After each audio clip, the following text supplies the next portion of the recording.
taking a quick break here. So I was thinking about something from the Bible that, like in the Old Testament in Genesis, where it says, sons of God saw the daughters of men, and they were fair, and they took wives of them. And then it says, and there were giants, and there were men of legends. So I used to just think, okay, well, one of the 10 Commandments is thou shalt have no other gods before me, so there must be other gods, right? So, but then this thing came up about UFOs recently, UFO conspiracies, and the government confirms UFOs, and then some people saw a giant alien standing next to them, and then later they decided that was a demon. And then there's this one guy who's like, yeah, of course aliens are real, but they're not from other planets, they're from another dimension. And then he goes on to say, like, well, the word they like to use is Nephilim, which the word simply means giants. It's an old word for giants.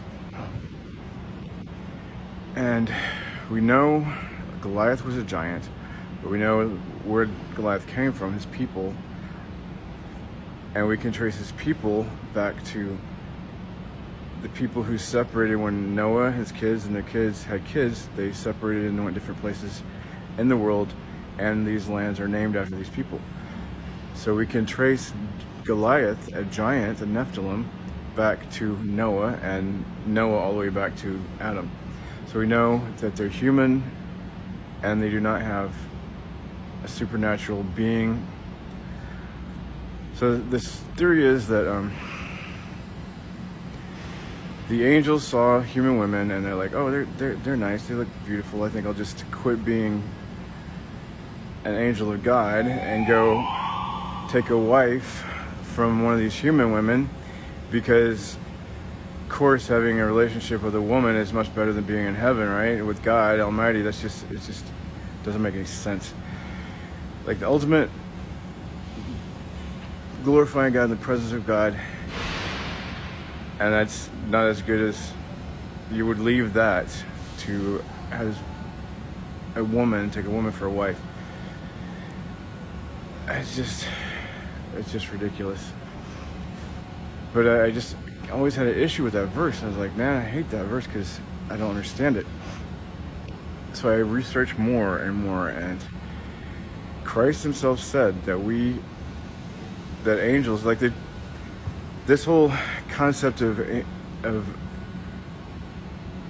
angels having sex with humans and there being corrupt flesh being giants was also from a sect of Jews or Hebrews that lived like around 300, man, that is an annoying noise. They lived about 300 years before Christ came, and wrote the book of Enoch, which the book of Enoch is the word is pseudepigrapha. What pseudepigrapha is a book that's written in the name of someone else, so it's basically a forgery, right? So the book of Enoch is impossible for it to have been written by Enoch, because Enoch lived before the flood of Noah, and the flood of Noah, we have no writings from pre-flood era whatsoever. We do have a recording through Moses, when Moses, if you remember, lived in the time of Egypt, and that's around where the time where the Bible that we have today started being written. Man, this place is noisy. Anyway, so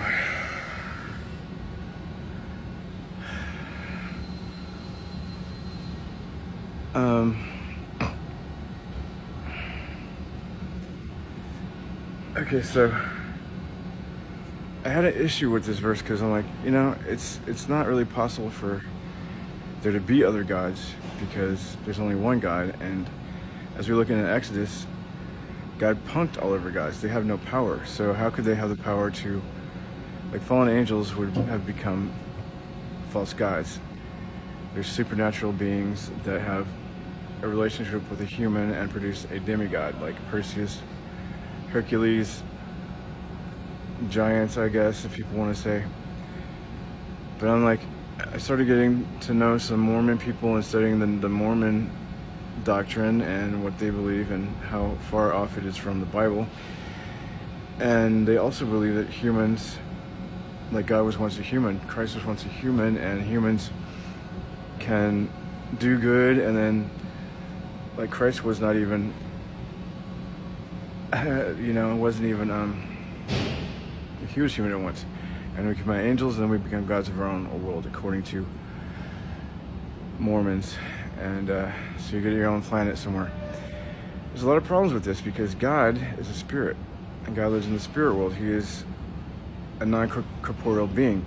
This corporeal universe in which we live in is like a VR for God. Like, it's like a simulation. It's not a simulation, but it's corporeal. It is not supernatural. God created everything from nothing because he's a supernatural, and he exists outside of this with his angels. But the realm of the angels is also some form of, it's not physical, but they have some form of bodies. But angels do not need to reproduce. God created as many angels as there are ever going to be. There is a verse somewhere that kind of numbers them, but it says thousands and then thousands of thousands, so it doesn't really give a specific number of how many angels there are. But there's a lot. But they don't reproduce or marry, as Christ said. So the sons of God are the daughters of men. So if it's, as Christ says, that the angels married them, right? They saw the daughters of men and took wives of them, and there were men of legend, and there were giants. So if angels can't marry, don't marry. Even God did not marry Mary when he formed Christ in her. He just moved over her, as he did like when he made the earth. He moved over the surface of the deep, and then later on he made Adam from the dirt. So in the same way, he made Christ in Mary's body.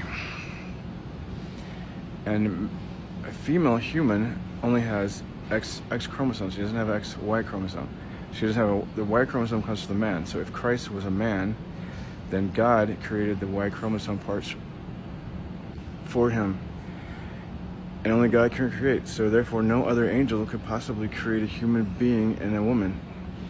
They don't have physical bodies, so they can't have sex with a human. If they took a wife, they couldn't have, it's not possible for them to have kids. So I'm like, all right, well, what are the sons of God? So later it says that through Christ we are all sons of God.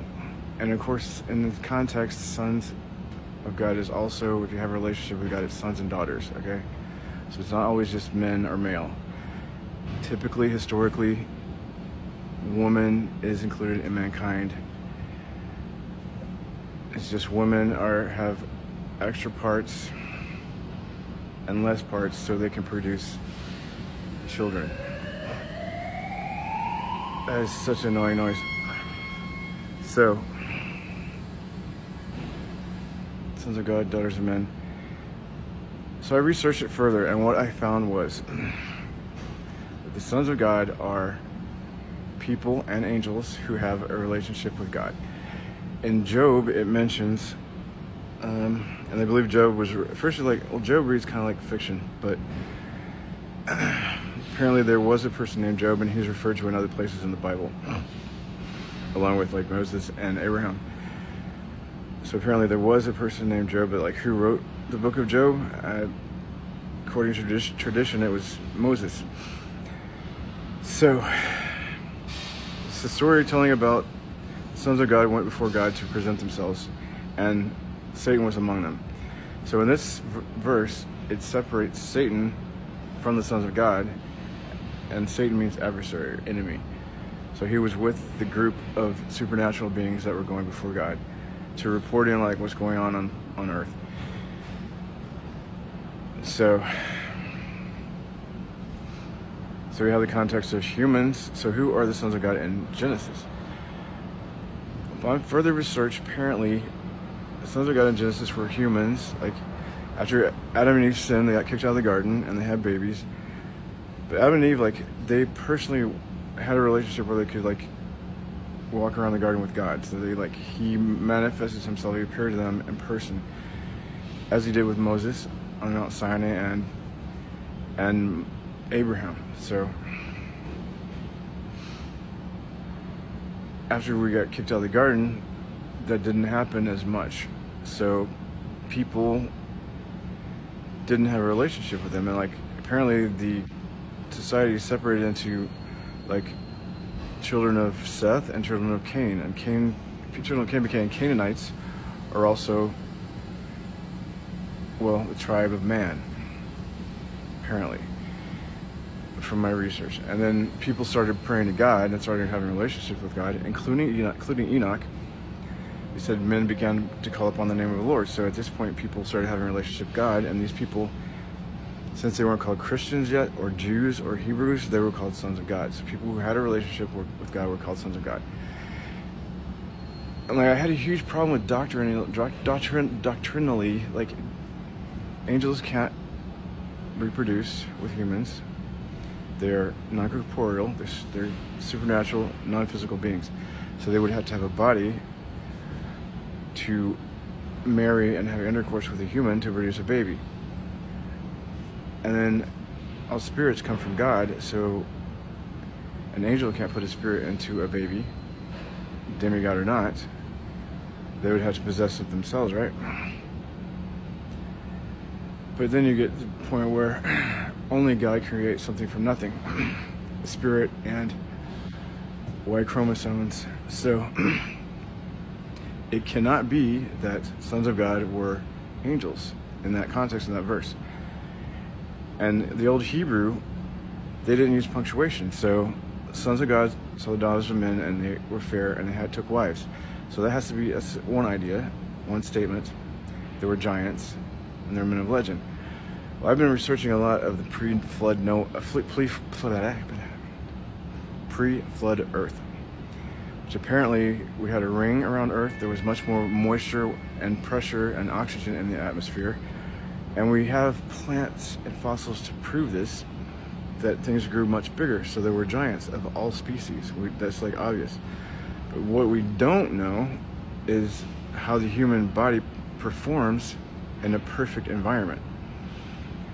If you're an athlete and you get supercharged with living your whole life without solar radiation degrading your body and getting a massive amount of oxygen so you can perform at super top condition, then of course you're going to be a legendary athlete. So the pre-flood humans could do amazing things that we can't do today. I was also thinking maybe even they could have taken a carpet, since the atmosphere was thicker, and glided around on it, nowadays we do glide, but the atmosphere is not even as thick as it was then. So